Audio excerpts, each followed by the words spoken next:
Vamos a ver los componentes de la enfermedad. Los componentes de la enfermedad son 11: etiología, patogenia, anatomía patológica, síntomas, signos, diagnóstico, pruebas complementarias, tratamiento, pronóstico, historia natural de la enfermedad y prevención. Y bueno, pues vamos a tratar de entender cada uno de estos términos de manera sencilla. No vamos a profundizar mucho. Estamos a nivel preparatoria, así que vamos a iniciar con lo que es la etiología. La etiología es el estudio de las causas de las enfermedades. Se aplica para referirse a las causas que provocan o que generan una enfermedad. Y la parte de la medicina que se encarga de la etiología es la epidemiología. Sabemos que las tres causas que pueden ocasionar una enfermedad están relacionadas con el medio ambiente, con el agente y con el huésped. A estos tres componentes los vamos a estudiar más adelante y componen lo que conocemos como la tríada ecológica. Entonces, cuando se conoce la causa o las causas de una enfermedad, se puede investigar su diagnóstico para poder ejercer un posible tratamiento. Es muy importante entonces estudiar las causas de la enfermedad y de esta manera se puede también prevenir muchísimas enfermedades. La patogenia. Patogenia son los elementos y medios que originan y desarrollan las enfermedades. Es la parte de la medicina que estudia el origen y el desarrollo de las enfermedades, cómo se originó la enfermedad. Son los procesos o mecanismos de generación del daño o de enfermedad.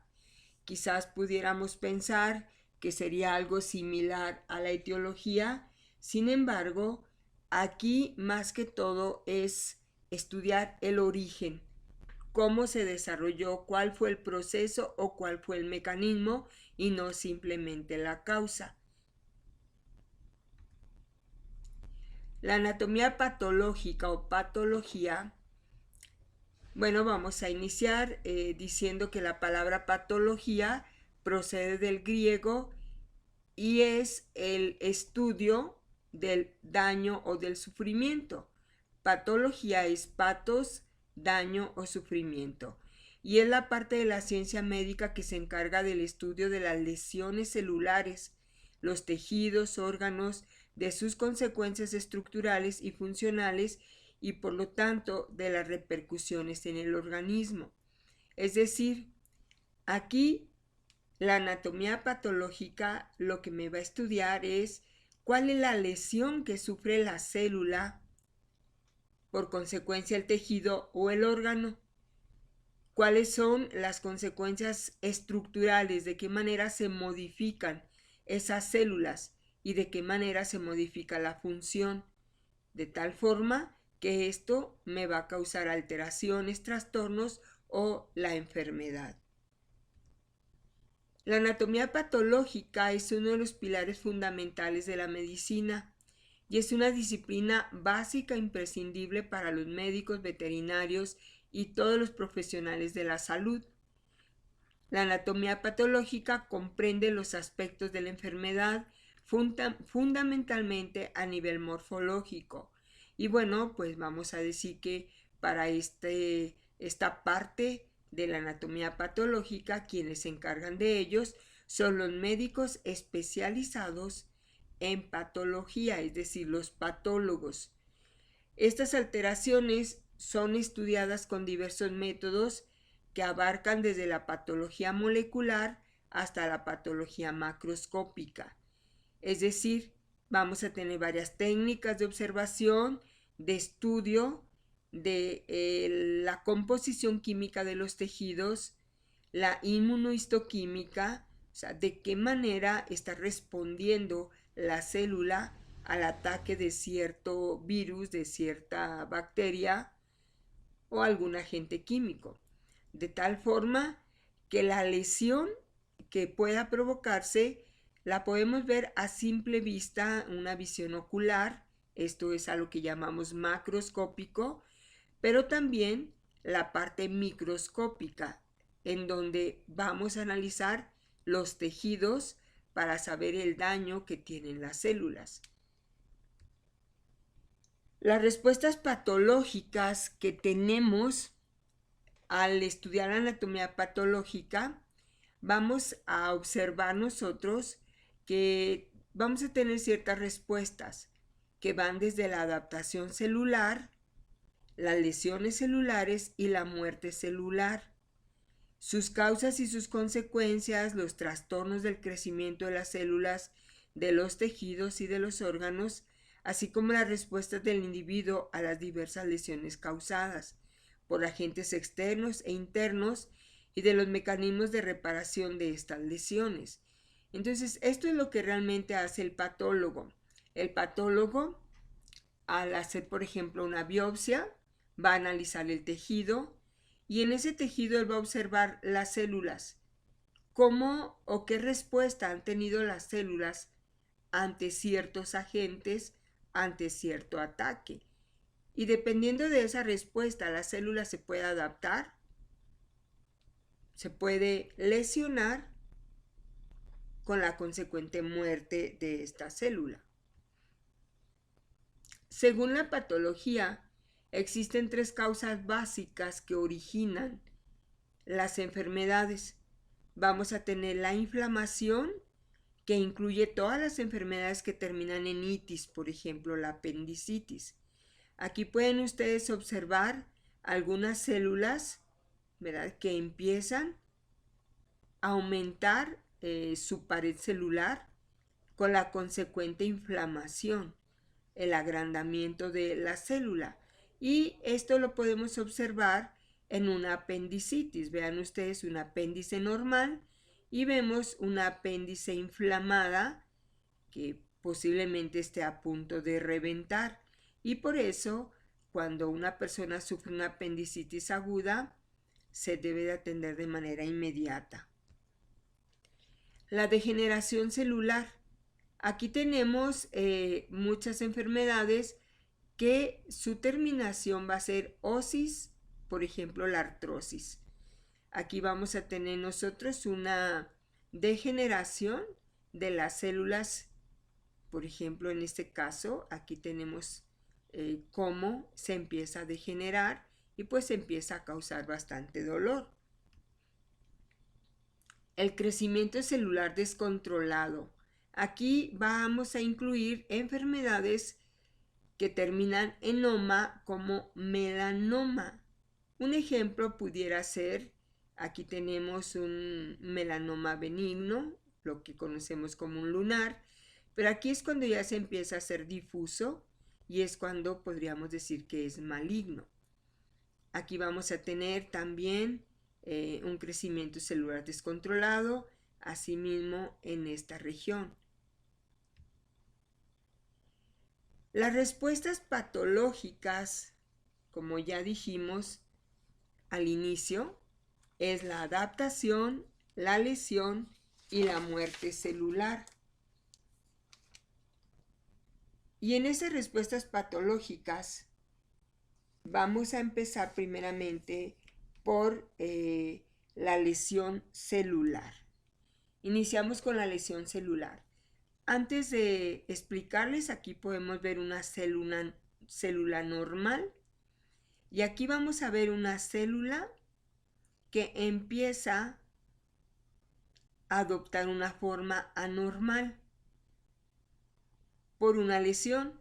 En este caso tenemos una recuperación, es una lesión reversible y podemos observar cómo hay edema, inflamación del retículo endoplásmico y de las mitocondrias, cómo empieza la pared celular a perder su consistencia y a formar una especie de bullas en la membrana.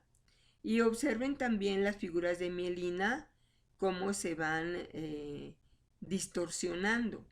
Sin embargo, pues a través de ciertos tratamientos. En ocasiones la misma célula puede regresar a ser una célula normal. Entonces, cuando tenemos una lesión celular, la célula tiene una extraordinaria capacidad de adaptación, pero cuando sobrepasa esa capacidad de adaptación, surge la lesión celular, que puede ser, como lo dijimos ahorita, reversible o irreversible. ¿Cuáles son esas causas de lesión? Bueno, las causas de la lesión es, por ejemplo, cuando tenemos una isquemia o una hipoxia. Una isquemia es cuando tenemos sufrimiento celular causado por la disminución transitoria o permanente de oxígeno, es decir, del riego sanguíneo, de tal manera que disminuye el aporte de oxígeno en un tejido biológico. Tenemos también la hipoxia. La diferencia con la hipoxia de la isquemia es que la hipoxia es una condición patológica en la cual hay una privación del suministro adecuado de oxígeno. Aquí tenemos, por ejemplo, podríamos decir en donde tenemos una isquemia o una hipoxia. Aquí hay una disminución del riego sanguíneo, por lo tanto, de la oxigenación, y en una hipoxia hay una deficiencia de oxígeno. Es algo repentino, ¿verdad? Un bloqueo, y esto nos lleva a la muerte celular.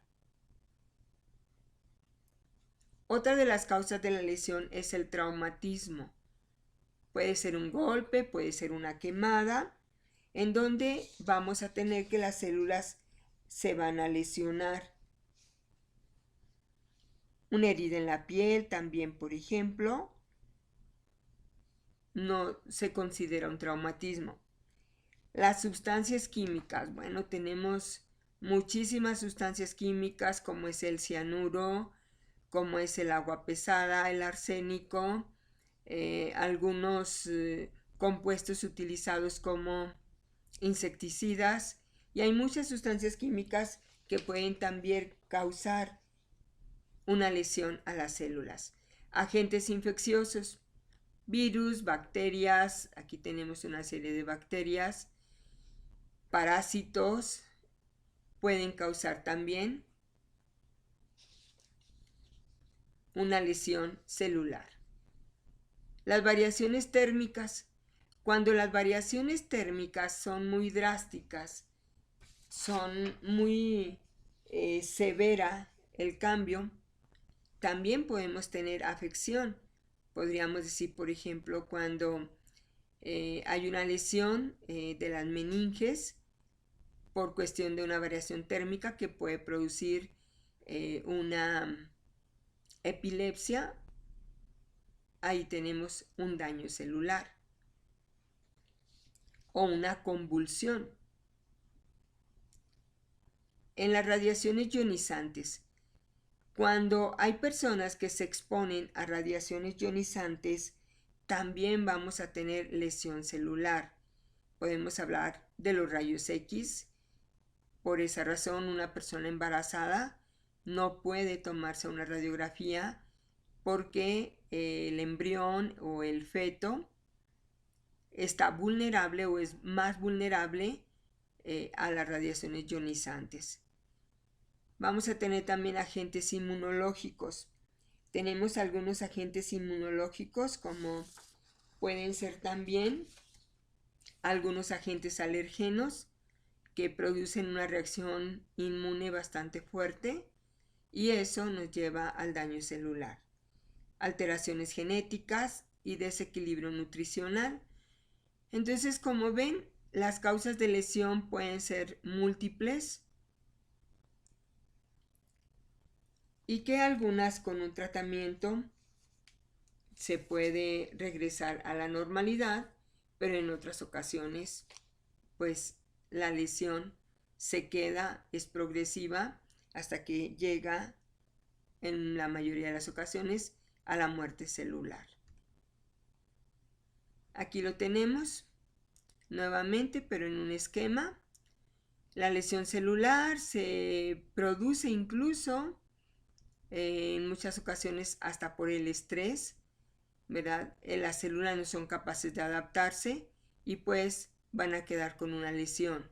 Y aquí lo tenemos, la restricción de oxígeno, que ya lo mencionamos, isquemia, hipoxia, los agentes físicos, como es el traumatismo, agentes infecciosos, virus, bacterias, parásitos, hongos, las sustancias químicas y los fármacos, las reacciones inmunológicas, las alteraciones genéticas y los desequilibrios nutricionales.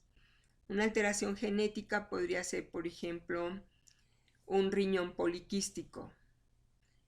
Desequilibrios nutricionales, pues estamos hablando de una desnutrición. La adaptación celular. La adaptación celular es otra de las respuestas patológicas.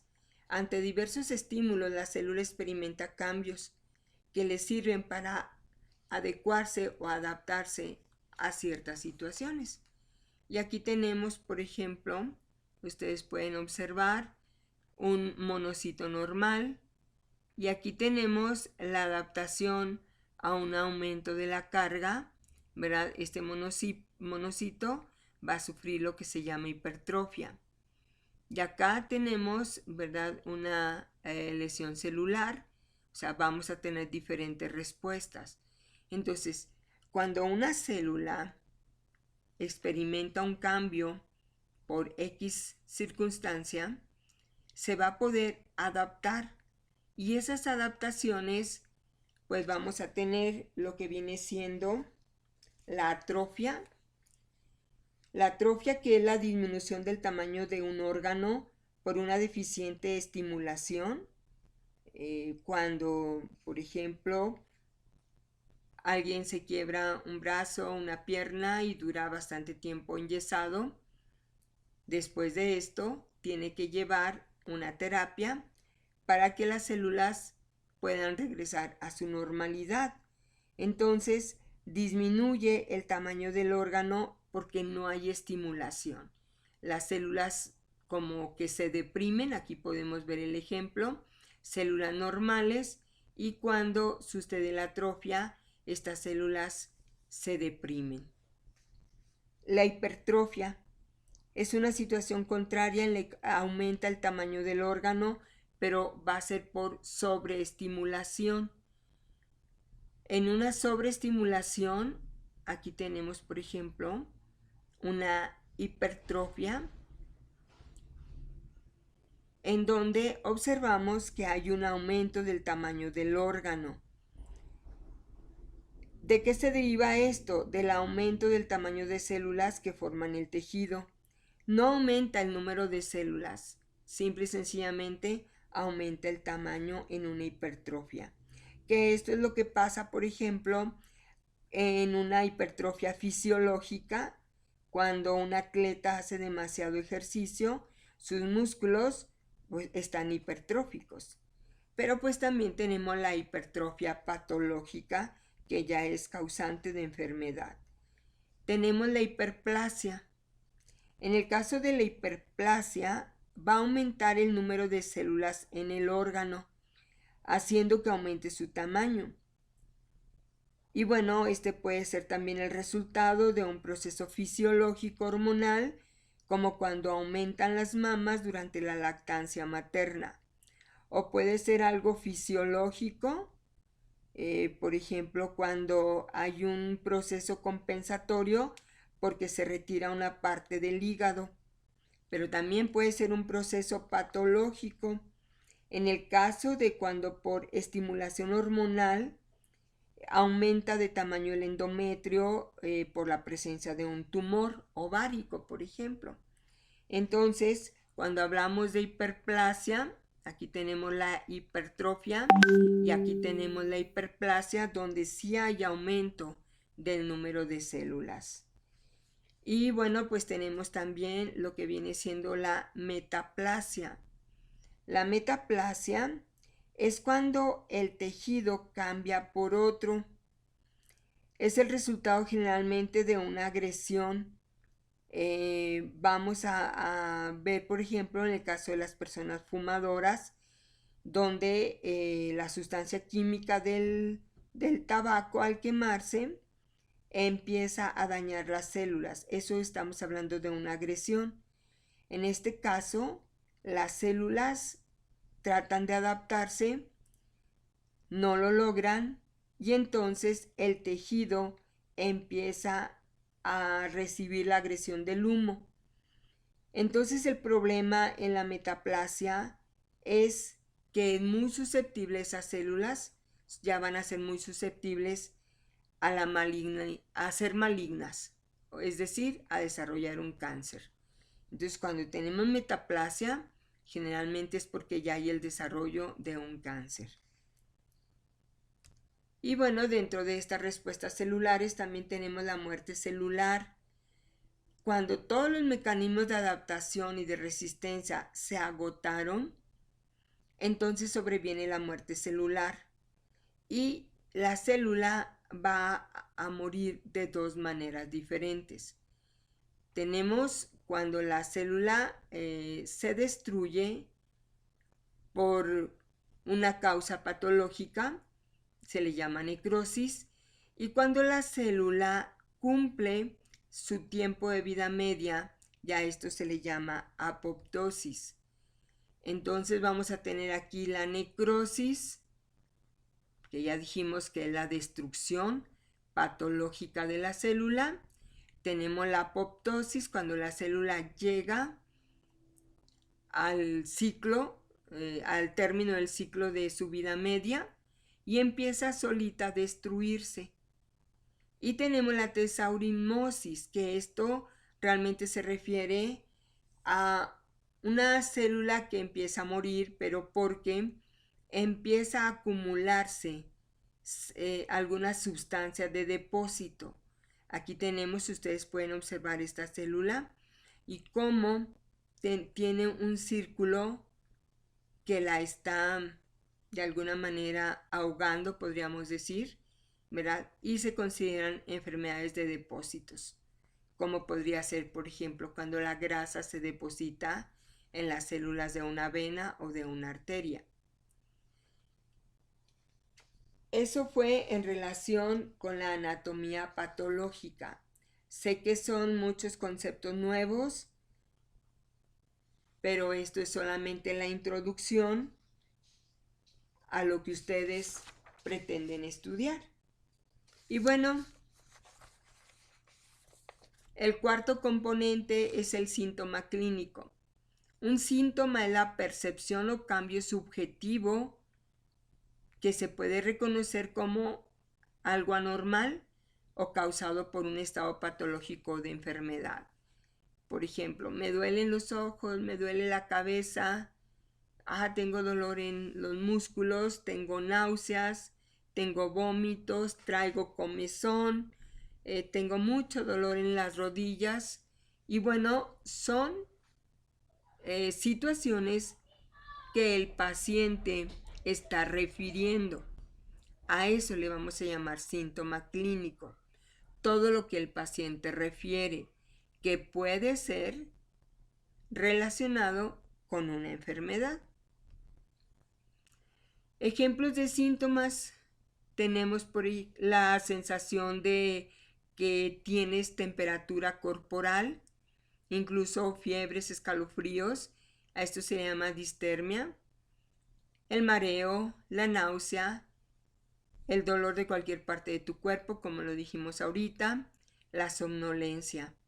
El síntoma es un aviso útil de que la salud pudiera estar amenazada por algo que puede ser psíquico, estrés, físico, social, o puede haber una combinación de todos los factores. El término síntoma se contrapone a signo. El signo es un dato objetivo. El síntoma, ¿verdad?, es algo que es subjetivo porque lo refiere el paciente. Sin embargo, el signo clínico es la manifestación objetiva de una enfermedad o alteración de la salud. es lo que el médico puede percibir en su examen físico, en contraposición del síntoma, que son los elementos subjetivos y que el paciente es el que los dice. Tú puedes decir, siento mucho calor, creo que traigo fiebre, pero es el médico el que define realmente si está la fiebre. Tú puedes decir, tengo muy inflamado mis manos, mis pies, y generalmente es el médico el que te va a determinar si hay una inflamación, a lo que se le llama edema. El enrojecimiento de una parte del cuerpo, cuando te revisan, por ejemplo, la faringe, la garganta, y que se inicia un proceso de infección. Y esos son los signos clínicos. Y ya dijimos que lo que es el dolor, la fatiga, los mareos, esos son síntomas. Y generalmente los refiere el paciente. Otro de los componentes de la enfermedad es el diagnóstico. El diagnóstico es el procedimiento con el que voy a identificar la enfermedad. El diagnóstico clínico requiere tener en cuenta dos aspectos muy lógicos. Primeramente nos vamos al análisis. Se identifican diferentes situaciones en el paciente, se está analizando y después de esto viene la síntesis. Todo eso que analicé lo voy a sintetizar en el nombre de una enfermedad.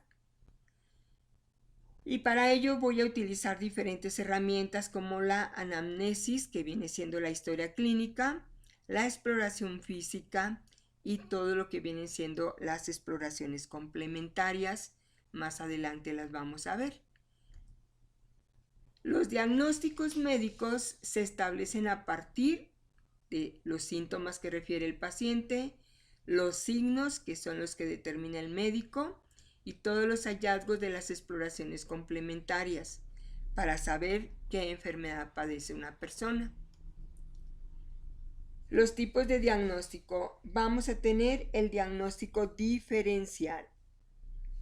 El diagnóstico diferencial es cuando tenemos un conjunto de enfermedades que pueden ocasionar un síndrome y se va descartando ciertas situaciones por las exploraciones, por todo lo que realizamos hasta encontrar la enfermedad que ocasiona los síntomas del paciente. Podemos decir, tengo un dolor de cabeza. Y ese dolor de cabeza puede ser un simple malestar. Si este dolor de cabeza se repite, las causas pueden ser muchas, las enfermedades pueden ser muchas. Entonces, cuando el médico, a través de todo lo que ya dijimos de herramientas diagnósticas, logra decir el dolor de cabeza es debido a la presencia de un tumor, está hablando de un diagnóstico diferencial.